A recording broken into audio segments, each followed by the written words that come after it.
You've met someone like this, the kind of person who lights up a room just by walking in. He has that rare spark, the kind that makes you stop and pay attention.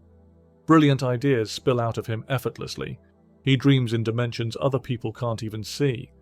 There's something in his eyes that says he was born for something extraordinary. When he talks about his projects, his vision, his future, you can't help but feel it too. The possibility, the potential, the sense that this person could actually change things if he just... But he never does. The ideas never become real. The projects never finish. The future never arrives. And somehow 3 years pass. 5 years, maybe a decade, and he's still in exactly the same place, telling you about the next big thing that's going to be different this time. Except it won't be. Deep down, you already know that. You've given him advice that went nowhere, offered support that got wasted, made excuses for him to other people who stopped believing in him years ago, and you're still standing there, watching his life dissolve in slow motion, unable to look away. Because part of you, some stubborn, hopeful part, still thinks he'll finally wake up, that something will click, that the next time will be different. But here's the question nobody wants to ask. Why are you still standing there? Carl Jung named this pattern the puer eternus, the eternal boy. It's not a personality type. It's a psychological trap that keeps a man locked in perpetual adolescence, forever preparing to live, but never actually starting. And here's what hurts most. He's not stupid. He's often brilliant, talented, full of potential that makes you ache watching it go to waste, but potential means nothing if it dies unused. This video isn't an attack, it's a mirror, and if you're still watching, something in you already knows this pattern. Maybe you see it in someone you love. Maybe, if you're brave enough to be honest, you see it in yourself. Either way, the fantasy ends here. Let's talk about what this really is.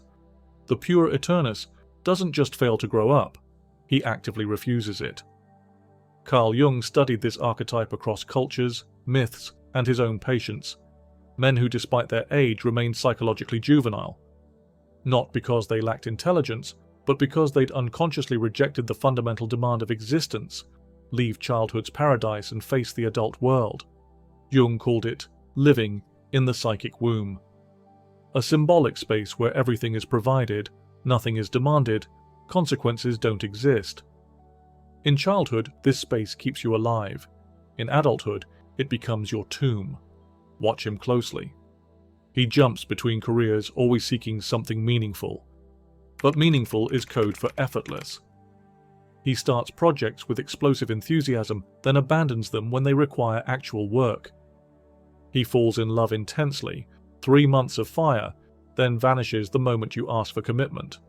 He talks about spirituality, purpose, self-knowledge, but he can't pay his bills on time or keep a promise for more than a week.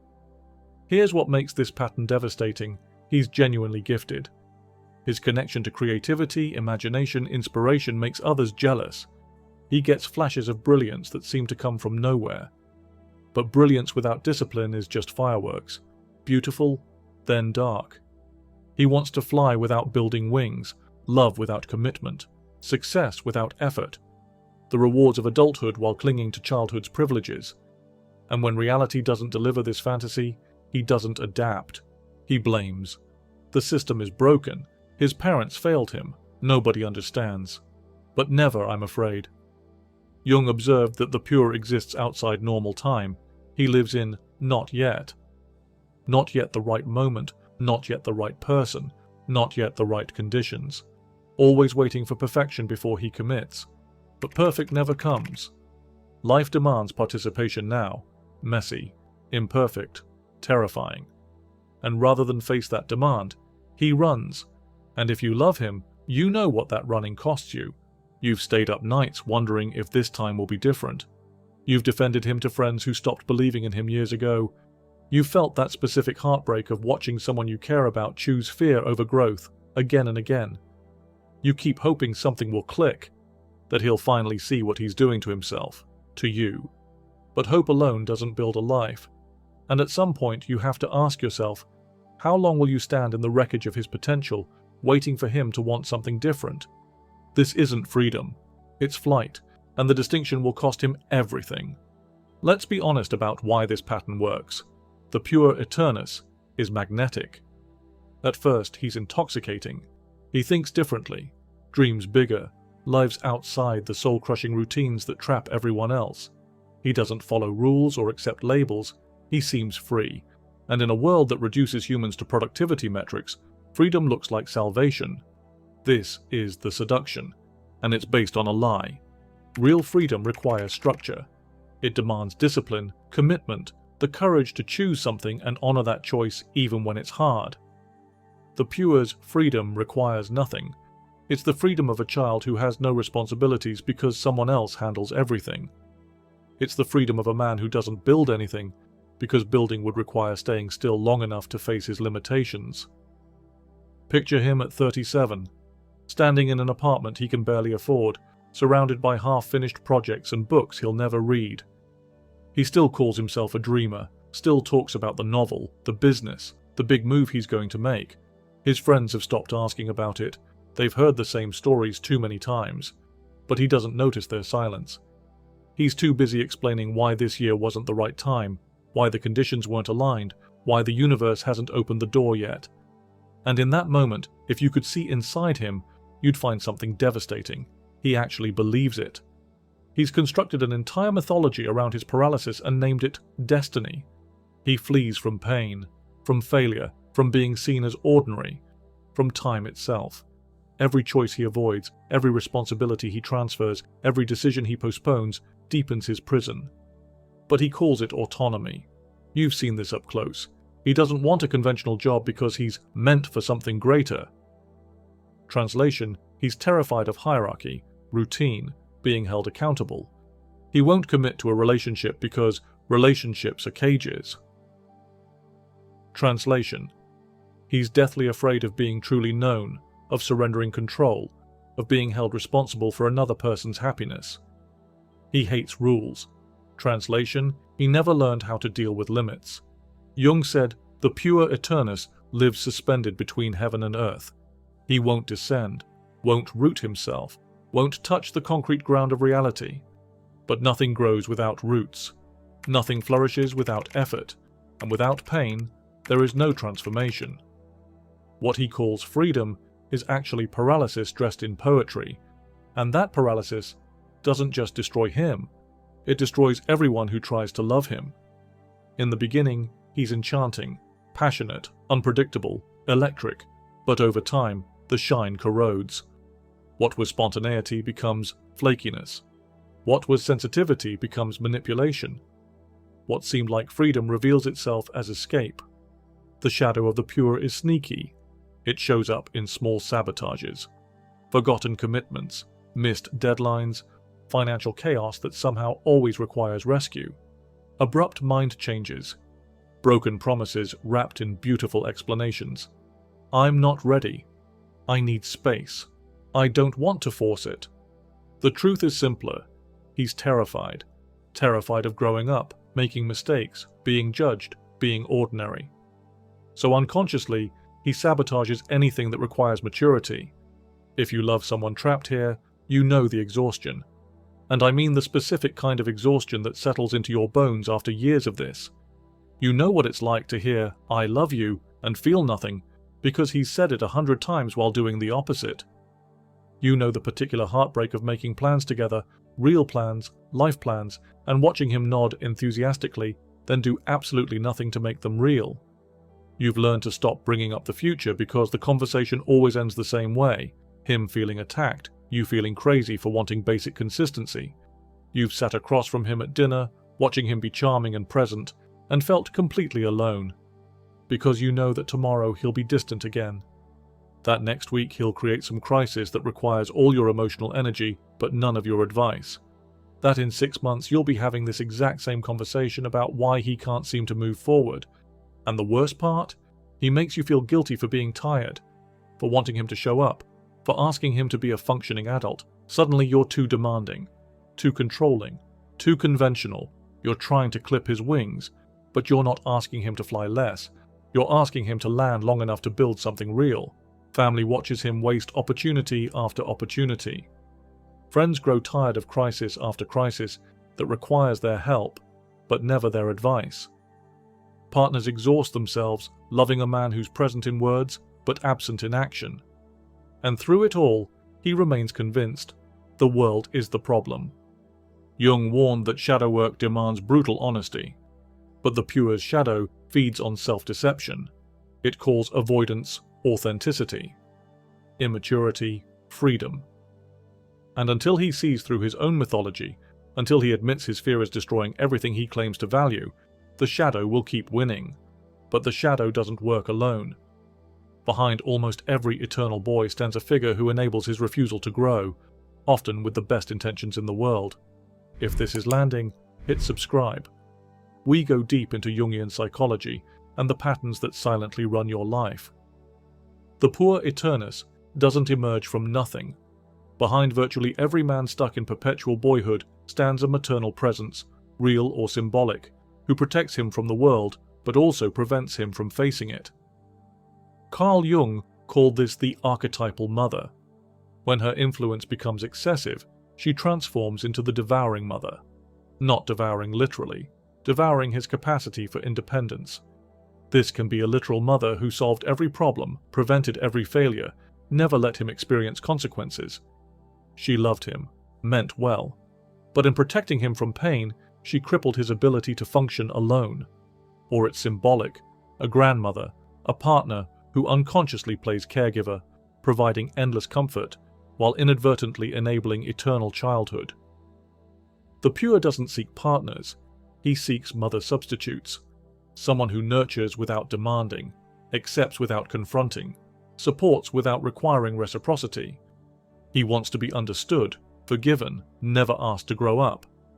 And here's what makes this dynamic so insidious. It feels like love, for both of them. She feels needed, essential, like she's the only one who truly understands him. He feels safe, accepted, like he's finally found someone who won't judge him for not having it all together. There's real tenderness in these moments, real connection, but underneath that warmth is something darker, a quiet dread that neither wants to name. She senses, somewhere deep, that by caring for him this way, she's preventing him from growing. He knows in moments of brutal honesty he quickly buries that he's using her, that he's replaying the same dynamic that kept him stuck in the first place. The comfort is real, but so is the slow suffocation. Both are drowning in a symbiosis they can't name and won't break, because breaking it would mean facing the terror of standing alone.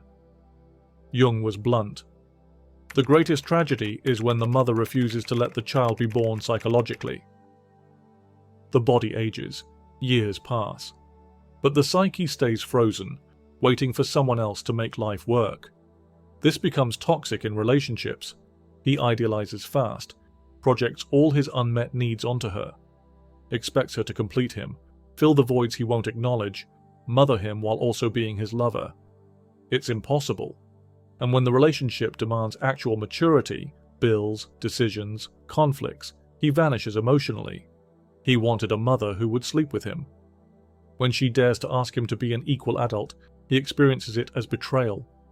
The woman caught here often doesn't see it for years. She thinks she's being loving, and she is, but she's also enabling a pattern that prevents him from ever growing up. Breaking this dynamic isn't cruel, it's the only path forward. The psychic umbilical cord must be cut. He must face the terror of standing alone, without someone to catch him. This separation feels like death. Psychologically, it is death, the death of the boy who's been living on borrowed strength. He must learn to mother himself, provide his own stability, structure, discipline. Without this internal development, he'll just move from one maternal figure to another, recreating the same prison until he dies or finally wakes up. Which brings us to the only question that matters. Can he actually change? There comes a moment when the game ends. The excuses stop working. The charm wears off. People who believed in him walk away. Opportunities vanish. And the man still living under the puer's spell looks around and realizes time didn't stop. It kept moving while he stood still. Now he's 30, 40, 50, watching his life dissolve, wondering how he ended up here. This is the breaking point. The moment when staying the same hurts more than changing. when the fantasy becomes unbearable, when he looks in the mirror and sees not potential, just waste. Some men never reach this point. They die psychologically decades before their body quits, still waiting for life to begin, still blaming everyone else. But for those who do reach it, who feel the full weight of what they've avoided, there's a chance. Jung didn't sugarcoat this process. He called it individuation, becoming who you actually are. And he described it as a death, a real psychic death. Everything the puer has built his identity around must collapse. The fantasy of unlimited potential, the myth of being too special for ordinary life, the hope that someone will save him, and the eternal boy himself. This isn't metaphorical, it's ego death. The structure that governed his life for decades gets dismantled, and there's no gentle way through. You can't gradually kill the puer, you can't negotiate. You face the abyss and jump. It starts with ending denial. No more excuses. No more blaming circumstances, other people, bad timing. Just the truth. I've been running. I've been afraid. I've sabotaged myself. I've wasted years avoiding what I knew I needed to face. Then comes mourning. Real mourning. For the life he didn't live, the potential he squandered, the people he hurt, the boy he can no longer be. This grief isn't weakness. It's the only way through. But grief alone doesn't rebuild a life. After mourning comes construction. And this is where most men still fail, because construction is boring, repetitive. It's showing up day after day without inspiration, making commitments and keeping them, building structure, routine, discipline. Everything he spent his life avoiding. Maturity isn't a feeling, it's a practice, choosing responsibility over comfort, staying in the relationship when idealization fades, and working through conflict instead of running, finishing projects when they're no longer exciting, paying bills, keeping your word, showing up. And here's what changes.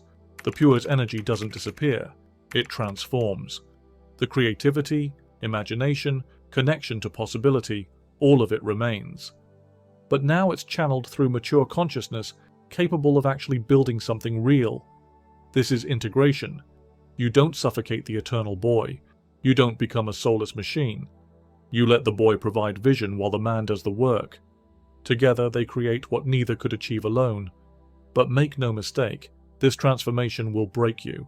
You'll feel like you're losing yourself. You'll want to quit. Return to the comfortable fantasy. Blame everyone for demanding too much.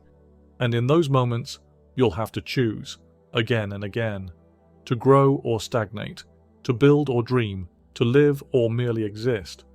The path is there. It's always been there. The question is whether you're finally ready to walk it. If you're still here, you recognize this pattern, maybe in someone you love, a partner who's brilliant but unreliable, a family member wasting their gifts, a friend stuck in eternal adolescence. Or maybe, and this is harder, you recognize it in yourself, in the projects you haven't finished, the commitments you've dodged, the life you keep preparing for but never start. There's no shame in seeing it. Every human carries the temptation to stay a child. We've all fantasized about escaping responsibility, about life being easier, about someone else solving our problems. The difference is whether we indulge that fantasy or confront it. Jung said, "The person who does not confront their own demons will be condemned to meet them at every corner of life." The puer eternus is one of those demons. It wears the mask of freedom, creativity, authenticity, but underneath, it's fear. Fear of failure, of mediocrity, of being seen for who you actually are, instead of who you imagine yourself to be. This demon doesn't disappear because you ignore it. It doesn't vanish because you age. It follows you into every relationship, every career, every opportunity, until you finally turn around and face it. And facing it means making the choice most people spend their lives avoiding, the choice to grow up. Growing up doesn't mean betraying yourself. It doesn't mean becoming boring or dead inside. It means building the internal structure necessary to actually live the life you claim you want. It means understanding that freedom isn't the absence of commitment. It's having the strength to choose what deserves your commitment, then honoring that choice when it's hard. Life is not waiting for you. It's happening now. Every day in the fantasy is a day not actually lived. Every relationship you sabotage is real love lost. Every abandoned project is potential dying unused. The truth is harsh but necessary. Nobody's coming to save you. No perfect opportunity will make everything easy. No ideal partner will complete you. No cosmic alignment will suddenly make you ready. The only thing that changes your life is you deciding right now to stop running. Maturity is born when you stop waiting for rescue and start rescuing yourself. When you realize responsibility isn't a prison, it's power. When you understand that real freedom means having enough internal structure to choose what's necessary and do it, whether you feel like it or not. So here's what I want. Which part of this hit you hardest? What truth did you recognize in yourself or someone you know? Comment below. Be honest. Sometimes writing it out, giving words to what you've been avoiding, is the first real step toward change. And if this showed you something you needed to see, share it. With someone stuck in this pattern. Someone who needs to hear this, but won't seek it out. You might save them years of wasted potential. You might be the wake-up call they've been waiting for. This is the truth. It won't be comfortable. Real growth never is. But truth, even when it hurts, is what sets you free. Not the freedom of escape. The freedom of finally becoming who you actually are. That journey starts now.